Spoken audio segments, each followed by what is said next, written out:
The Gospel of Mark is a book in the Bible about the life of Jesus.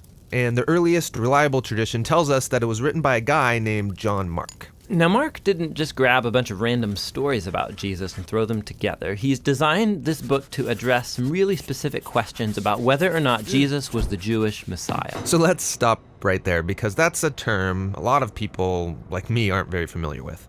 Yeah, so the Messiah was a royal figure, sometimes called the Son of God, that Israel was expecting to come and set up a kingdom here on earth.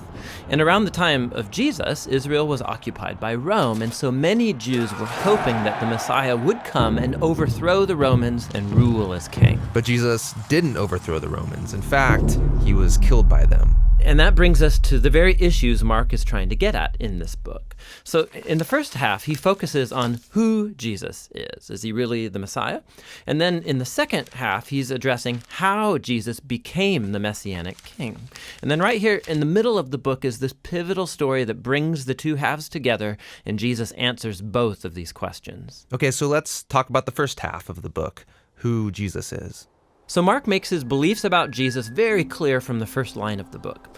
The beginning of the good news about Jesus, the Messiah, the Son of God. One of the next stories is Jesus getting baptized, and God's voice announces from heaven, "This is my son." So it couldn't be more clear. It's presenting Jesus as the Messiah. Yes, but as you're reading through this first half of Mark, you'll notice something really interesting start to happen.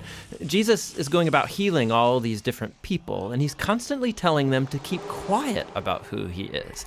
This happens so many times in Mark's account, it's very strange. Yeah, why keep it a secret? So remember, lots of Jews had lots of different expectations about what the Messiah would be and do.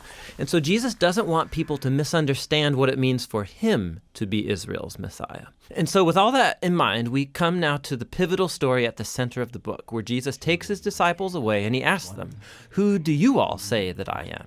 And Peter says what everyone's been saying, "You're the Messiah, the Son of God." But then something new happens, because Jesus starts explaining to them how he's going to become the Messianic king, and it is not what they expected. He says he's going to suffer and die and rule by becoming a servant, or in his words, the Son of Man did not come to be served, but to become a servant and to give his life as a ransom for many. Peter is startled by this and he rebukes Jesus because there's no way he's going to let Jesus die.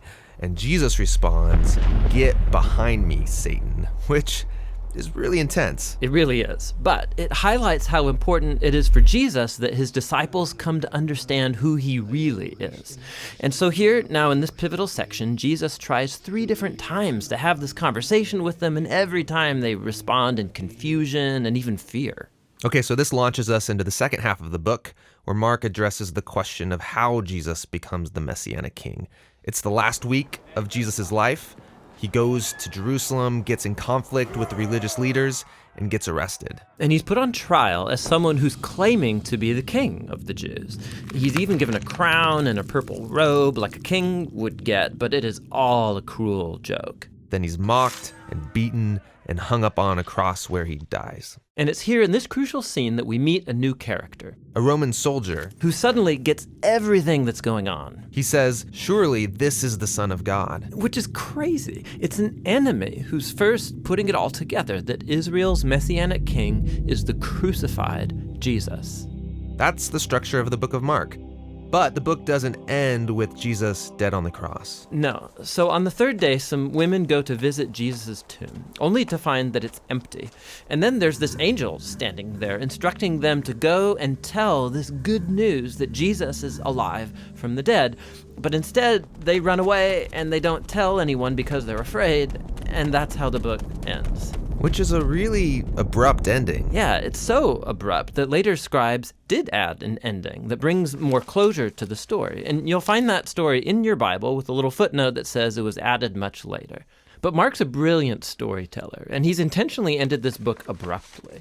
So all through the book, the disciples have been confused about Jesus' plan to give up his life, the story in the middle, and now right here at the end. It's like Mark is acknowledging just how startling this claim really is. And he wants you, the reader, to wrestle with it for yourself.